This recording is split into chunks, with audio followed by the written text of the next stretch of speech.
শরীর সুস্থ রাখতে যা যা খাবেন: ১. প্রস্রাবের সমস্যা, চিচিঙ্গা খান। ২.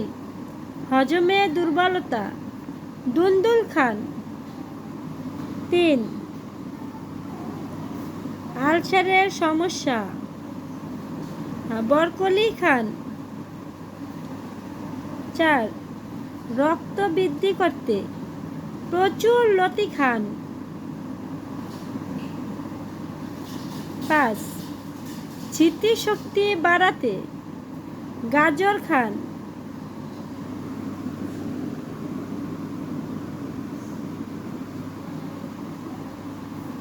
৬.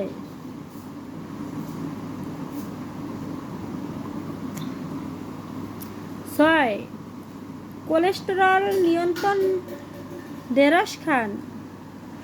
৭. দৃষ্টিশক্তি ভালো রাখতে মিষ্টি আলু খান। ভিডিওটি ভালো লাগলে অবশ্যই সাবস্ক্রাইব করে পাশে থাকবেন, একটা লাইক করবেন। আল্লাহ হাফেজ, সবাই ভালো থাকেন।